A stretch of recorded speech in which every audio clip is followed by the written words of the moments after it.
जय श्री राधे कृष्ण दोस्तों आज 5 जुलाई है और आज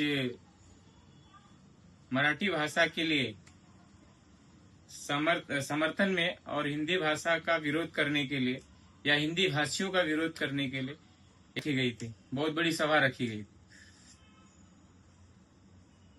और ये सभा का मकसद दोस्तों आप सभी को पता है, मतलब फालतू चीज थी। इसका कोई महत्व नहीं, कोई जरूरत नहीं थी। जिस चीज के लिए कभी दोनों भाइयों को एकत्र आना चाहिए था वह चीज तो कर नहीं पाए। मुझे ऐसा लगता था कि राज ठाकरे जी और उद्धव ठाकरे जी हिंदुत्व के मुद्दे पे कभी एक होकर आएंगे, लेकिन दोस्तों यह दुर्भाग्य है महाराष्ट्र का। ये दो भाई एकत्र तो हुए मराठी की अस्मिता बचाने के लिए नहीं, सनातन का विरोध करने के लिए, हिंदी का विरोध करने के लिए।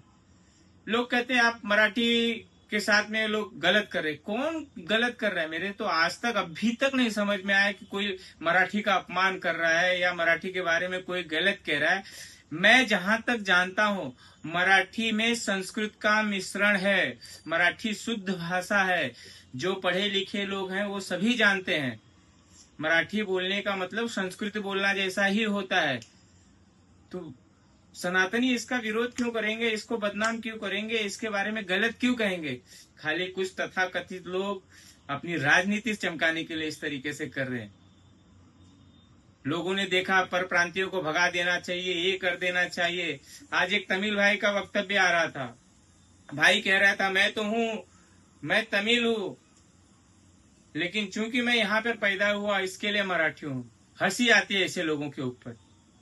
भाई आप तमिल हो तो तमिल ही हो, भले महाराष्ट्र में पैदा हुए। आप ये बोल सकते हो मेरी पैदाइश महाराष्ट्र की है, मुझे गर्व है महाराष्ट्र में पैदा हुआ। मैं यहाँ की संस्कृति को जानना चाहता हूँ, यहाँ की संस्कृति को पहचानना चाहता हूँ। आप कहते हो मराठी है, अपने बाप को ही गाली दे रहा व्यक्ति। मैं उत्तर भारतीय हूँ, मैं महाराष्ट्र में पैदा हूँ, मैं मराठी नहीं हूँ। मैं मराठी कैसे हो सकता हूँ? मेरे पिताजी उत्तर भारत के हैं, महाराष्ट्र के थोड़े ही है कोई। मैं मराठी कैसे हो सकता हूँ? तो इस तरह की फालतू की बातें लोग करते हैं। आप बोलिए ना कि मैं तमिल हूँ, गर्व से कहो मैं तमिल हूँ और मैं महाराष्ट्र की धरती पे पैदा हुआ। छत्रपति शिवाजी महाराज हमारे गौरव हैं। आपको मराठी से प्रेम है ऐसा बताइए। आप मराठी हैं, गजब की बात है यार।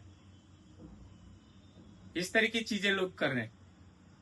दोस्तों खुशी इस बात की हुई, मुझे खुशी हुई, इस बात की खुशी हुई कि आज उत्तर भारतीयों की वजह से, उत्तर भारतीय यानी केवल उत्तर प्रदेश और बिहार के लोग नहीं, उसमें गुजरात और राजस्थान के लोग भी आते हैं, जिसे कभी कोई एक नहीं कर सका।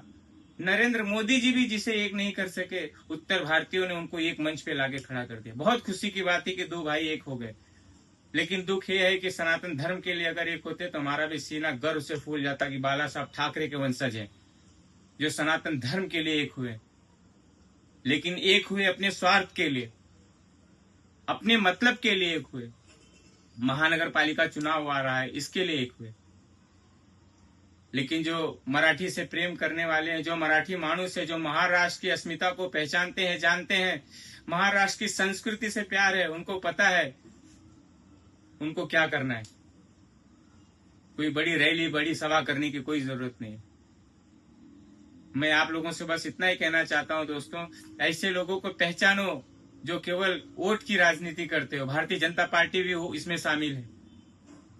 आज की क्या जरूरत थी? उद्धव ठाकरे जी ने जीआर निकालने के लिए किया था, कमेटी में उनके उद्धव ठाकरे के लोग थे। आपने जीआर को लागू ही क्यों किया कि पहले से कंपलसरी होगा? अगर आपके पास हिम्मत नहीं थी तो करनी नहीं चाहिए थी, और जीआर लागू किया तो रिटर्न क्यों किया? और खुशी मना रहे जीआर रिटर्न हो गया, इसके लिए खुशी मना रहे और लोगों को मारपीट कर रहे हैं। आज की सभा होने के बाद में भी कहीं कहीं घटनाएं हुई हैं जो कि शर्मनाक है। मैं निवेदन करता हूं, बार बार निवेदन कर रहा हूं, आप मेरे पहले भी वीडियोस में देख रहे होगे कि मैं बार बार निवेदन करता हूं, मराठी बंधुओं से भी विरोध निवेदन कर रहा हूं कि आप इन लोगों के। जय श्री राम, जय हिंद, जय महाराष्ट्र।